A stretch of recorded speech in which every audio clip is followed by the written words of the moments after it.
Welcome to the Activate World podcast, a series on how business leaders have more power to solve societal issues than any elected official. We explore business activism with substance and depth of thought. In this episode, we're excited to have a great team joining us to explore social media's role in polarization.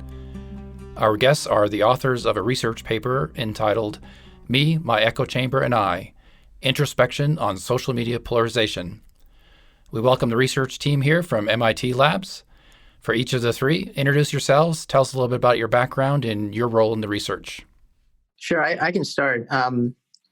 Thanks for having us. Appreciate the opportunity to speak with you all. So my name is Nabil, and I'm a PhD student here at the MIT Media Lab in the Lab for Social Machines. I have a background in data science, machine learning, and I've been working with several members of the team, including Ann and Martin, who are here today, to try to better understand polarization on social media and explore interventions to see how we can potentially mitigate the issue. Great. Martin? Hi, John. I'm Martin Savesky. I'm also a PhD student at the MIT Media Lab. I have a background in computer science. I have actually, in my past research, I have spent a lot of time developing machine learning methods and actually methods for recommendation, building recommender systems.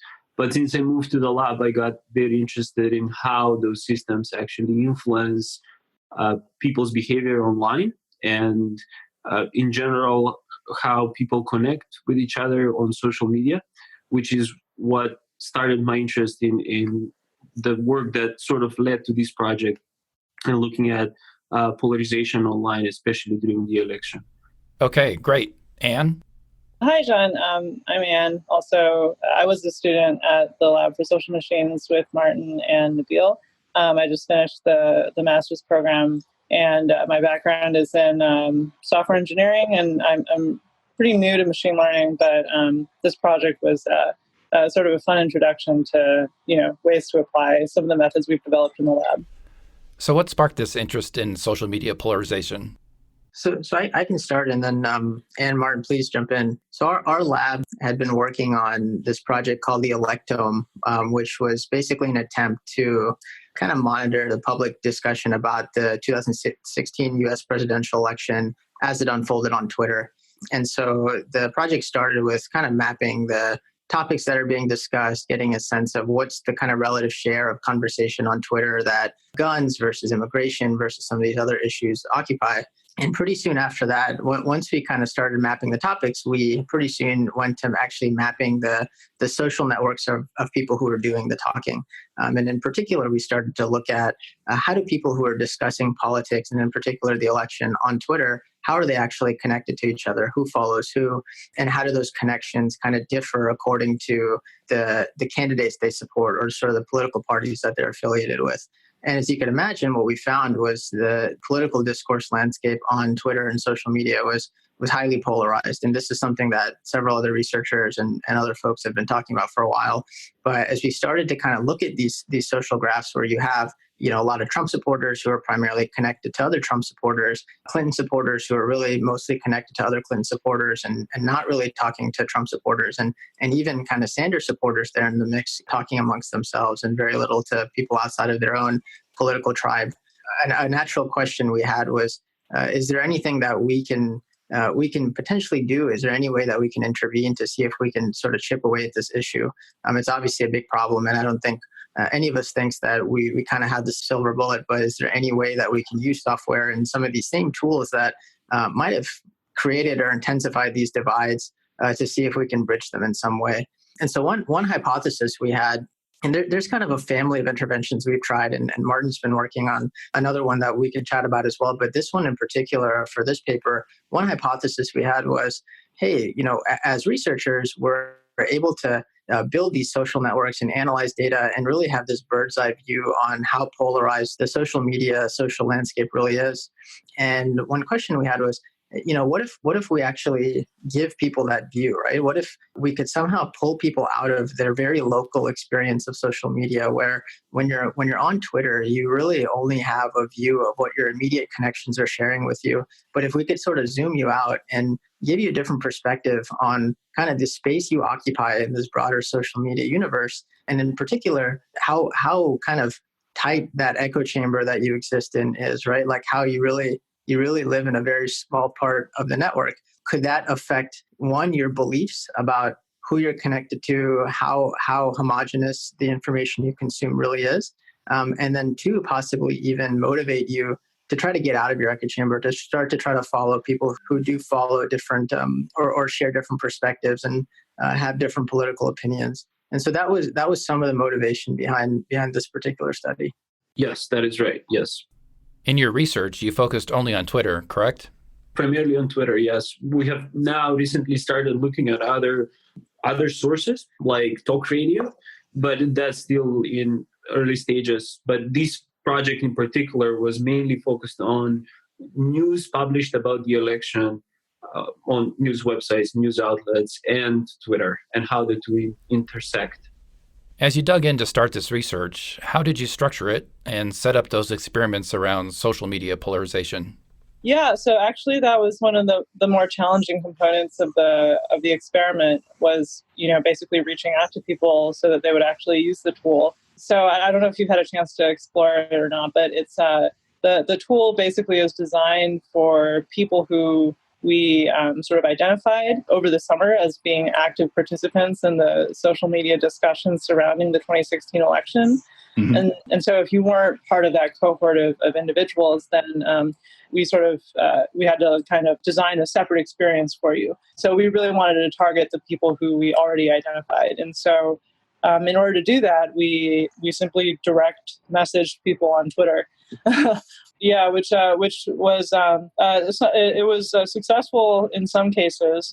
So a lot of people were really receptive and gave us really good feedback about the tool and engaged with it. But also a lot of people pushed back. First, people were skeptical about this account, this new account on Twitter, reaching out to them for any reason at all. But then also a lot of people reacted negatively to the tool itself because some people challenged kind of the premise of the tool, mm-hmm. which is that you should be engaging with people who you might not ordinarily come into contact with. We got a lot of pushback on that premise, which was actually really interesting to explore kind of everyone's emotional reaction to our request. And so, some of that we discussed at the end of our paper. So yeah, it was in terms of recruiting users, it was really just a brute force direct message approach. How did you solicit the different participants? They're on Twitter, correct? Yeah, so the ones who agreed to participate, they would then click the link that we included in our message, and people would go through the experience like sort of to varying degrees. The entire experience has multiple steps. Not everyone made it all the way through, but the ones who did are the ones whose data we considered for the study. So as you collected the data on the ones who stayed with the experiment, what were some of the things that you found? But basically, we invite people to kind of use this tool, this social mirror tool. So they sign on with their Twitter account. And then what we do is we kind of walk them through an experience that shows them first their own, what we're basically the goal is to show them their position in a polarized social network, which is a subset of kind of their social connections on Twitter. And so we start by showing them just their own, a node that represents them. And then sort of the next step is we show them their immediate connections. And then after that, we sort of lay out the network itself to, I think, probably out a couple degrees from their position in the network. And so by the end of it, you kind of have this 3D network visualization that you can then sort of rotate, you can explore, you can get a sense of what were people talking about, people in this part of the network, what were they talking about, people in this part of the network, what were they talking about? And the idea there is to really try to orient the user to this sort of social topology, so to speak, that we've sort of introduced them to. And then what we ask them to do is we ask them to try to guess which node is them, right? So up until now, you've had a chance to explore. You've probably started to get a feel for, hey, people in this part of the network are talking about stuff that I don't agree with at all, and people in this part of the network kind of seem like my crowd or my kind of people. And so at that point, we ask people to sort of guess which node it represents their account. And so, after they guess, we show them, we kind of do the reveal, and we show them which node actually is theirs and sort of how far off, how many hops away, network hops away were they from their actual guess. Surprising that, right? When people saw where they fit into that topology? That's right. Yeah, I mean, people, as you can imagine, are not very good at guessing sort of where they were, and so they're certainly. I think people we didn't look at the exact numbers on how far off they were, but I think on average, probably at least a couple degrees away from where they thought they were, which was actually pretty interesting. So then after that, I think is where kind of the core of the experience comes in. Once we show them their actual position, we actually then show them a score that quantifies the political diversity of their connections, right? And so if they get a score of 0%, what that means is that they're connected to people of of a single political ideology. So all of their connections are left-leaning people, right? Or all of their connections are right-leaning people.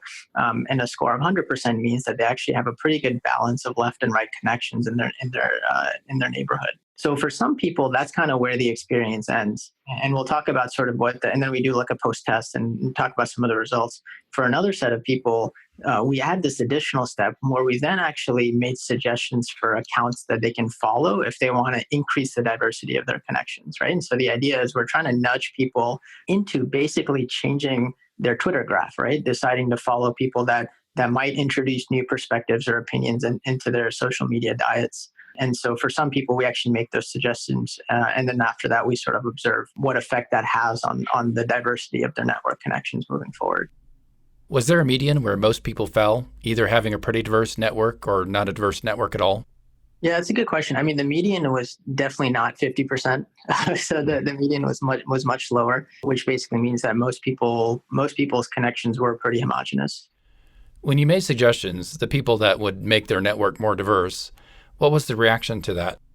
So for that first batch of people that we didn't make account recommendations to, we actually found that through the experience, people seem to become more likely to admit they're in an echo chamber, right? So something about this experience of kind of zooming out, exploring, kind of seeing yourself as one small piece in this broader sea of connections, and realizing kind of that you probably are in a pretty polarized part of the network. But what's interesting is that those people didn't really seem to do anything about it, meaning one thing we did was we actually measured 1, 2, and 3 weeks after these folks used the tool, we actually looked at who they're connected to on Twitter, and we computed the diversity of their network to see if there's any change after they use the tool. And so while these people seem to admit that they're in an echo chamber, they didn't do anything about it. They didn't seek out more diverse accounts to follow. They didn't really seem to have any change in the kinds of political information they're consuming week over week. Now, what's interesting, and this is kind of what was counterintuitive for us, was that second batch of folks, the people that we actually did make account recommendations to, those folks actually did end up following more diverse accounts afterwards, and they weren't the accounts that we recommended. Now, unfortunately, those effects didn't last for long. So when we computed the diversity of the second batch's neighborhood 1 week after treatment, we saw this change, this significant difference in political diversity. But then when we kind of continued to measure 2 and 3 weeks out, that effect kind of diminished. It went away.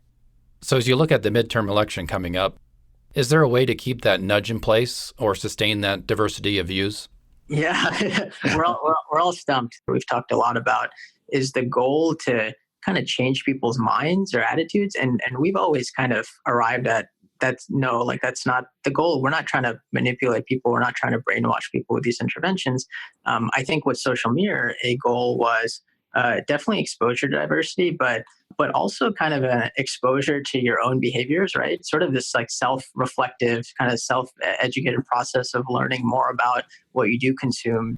Is there something more that social media companies could do to encourage that self-reflection in their social media platforms? In some sense, in my view, this is kind of like having a fitness tracker that tells you how much you have actually walked today, or maybe counting the number of calories that you have consumed today. And whenever we have a problem, sort of behavioral problem, we kind of assume that if people only knew about, how much they eat, how much they exercise, or how their social networks look like, that they will change their behavior. What these experiment tests is whether that's really the case, and to what extent basically showing people this kind of information will work. And, as Nabil mentioned, we kind of see some change, but not too much. I think our job as researchers is to maybe come up with prototypes that will show that some of these interventions may work. But, this was a sort of an experience that was separate from the platform itself, but hopefully will be a motivation for the platforms to think about similar experiences that they can actually make part of the platform itself, that can keep the users informed over time, and then in some sense nudge them from time to time to make sure that there are more long-term effects rather than just things wearing off after a few weeks.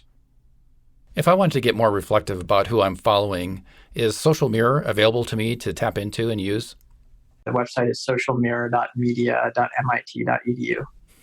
So what role can journalists play in trying to diffuse some of this polarization? What can social media companies do? We have thought a lot about it.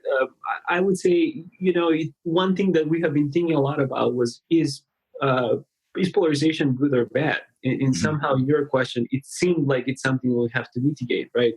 But very often polarization can be actually good and can allow some ideas that would not be mainstream to develop into something that will be very important and basically take over society as well. I'm trying to think of an example, but often a lot of issues that now are or opinions that are now mainstream started really from small circles of people talking to each other and exchanging opinions on that topic before the ideas are actually developed enough to be shared or maybe adopted by others in the community. So in some sense, polarization is not necessarily bad. What's interesting is kind of building on Martin's point and your example, John. Marshall Gantz made this interesting distinction between polarization and activism, where polarization often ends up being kind of about the person, right? So at some point, things become ad hominem, and they lose kind of the essence or the focus on values that activism often has. So when we think about activism, in its purest, best form, it's not about the individual actors or people involved. It's about the kind of the essence or the values that you're trying to espouse and trying to push. And I think that if we think about that as a distinction, what happens oftentimes in political discourse is the conversation becomes too much about individual actors or what they said or what they did or what they didn't do. And those are important, but I think the real challenge is to somehow focus and point the conversation towards values and towards the essence effectively that of whatever it is that we're trying to promote or achieve. So maybe focus more on the change rather than the actors. That's right. And I think that's still going to lead to factions at times, right? Or it's still going to lead to groups. But I think, to our points earlier and to Martin's points, like groups are not bad. I think groups, we're born in communities, we live in communities, we form groups. I think the challenge though is going back to what you said, John, how do we have groups that still know how to communicate in a productive way with each other? Is there something that social media companies can do to help activist movements and facilitate change? Or are there design elements that they should be taking a closer look at? The Lab for Social Machines, like the name itself kind of indicates, we use machine learning and we use these other tools, but ultimately the question is how do we kind of create these human machine symbiotic systems where each kind of component or each person or each part is kind of doing its playing its role in order to achieve some greater good. So I think when we think about what social media companies can do, and how this jives with business models, I think is another question. But how can social media companies leverage the power of digital, but then not make the experience end at digital, right? Like how do we actually use maybe digital as a starting point to then spark action in the real world? So Pokemon Go is actually, I think, fascinating. It's a great example of something that I think actually did this very well, which is you're using the digital realm to, I guess, augment realities to some extent and to do what it's good at, which is maybe simulating new realities or envisioning new realities. But then at the end of the day, that experience is very much felt in the real world with other people. It still had a digital aspect to it, obviously, but it also had a very strong get out in your community and find these things element too. So how have you noticed your own digital habits change since the research has been completed? I mean, I imagine that the research I've been involved with has to be at least a little bit responsible for the fact that I've, tried to listen to podcasts and read news organizations that are so when I came to the lab, I was like very traditionally liberal, and I only read the New York Times, and I only listened to very squarely liberal podcasts. We talk about this stuff so much that I thought, I really ought to try to listen to at least one conservative commentator. And so I've managed to do that, and that's been a great experience. Obviously, this is just I'm just scratching the surface here. I should try to make some conservative friends. There's a lot more that I could be doing, but my digital habits have definitely changed, and I think that some of the research that I've been involved with is at least partly responsible. That's great. How about you, Martin? I have actually started to restrict my social media usage. It sort of relates to the question that you asked previously, like how I actually felt that social media platforms are really trying to get us addicted to this. And maybe it's not directly related to polarization, but I've started restricting myself to 10 minutes of social media per day, and have deleted all the social media apps from my phone, and I time the time that I spend on Facebook and Twitter. And so that is challenging sometimes because I do research on Twitter, so I have to open the website a lot.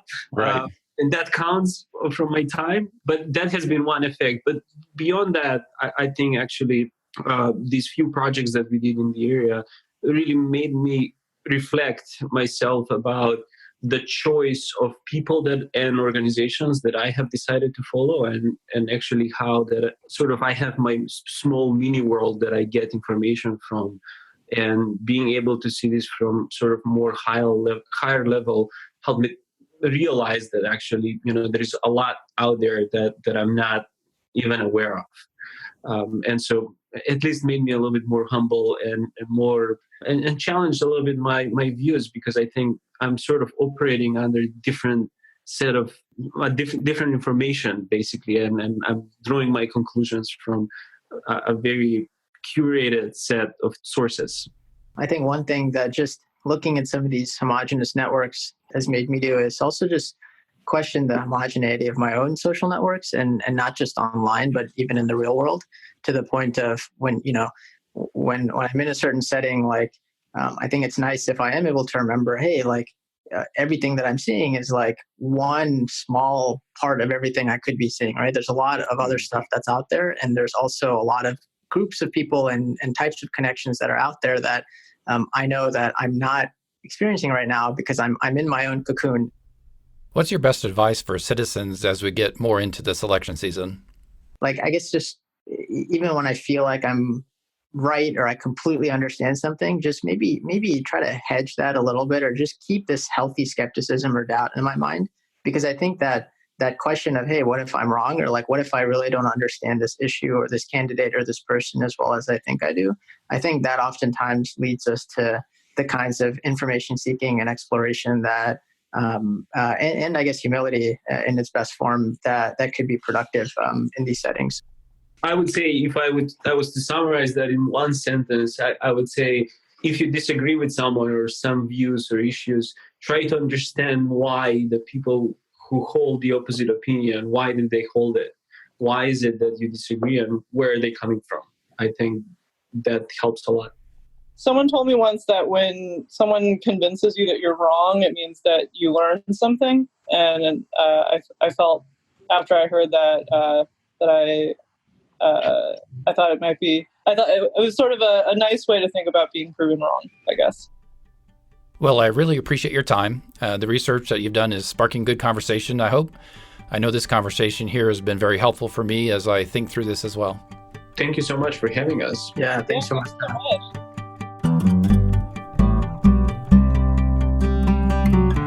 Listeners, we'd love to hear from you. Do you make an effort to stay open to other points of view? How have you successfully navigated differences of opinion on social media? Send your perspective to me at john@activateworld.com. That's John without an H, JON @activateworld.com. Write it out or record it. Send it my way. We want to hear and share your thoughts. Be sure to tell your friends and colleagues about the Activate World podcast. Encourage them to subscribe, listen, and share from their favorite podcast platform, Apple, Google, Spotify, and others. Let us know how we're doing by leaving a review. Your reviews mean a lot to us. And join us next time as we talk with Susie Schultz, president of Public Narrative. We'll explore journalism and democracy. Activate World is a team endeavor. Special thanks to Kayla Waldstein and Kent Nutt. Music by Jason Goodyear. For Activate World, I'm John Mertz.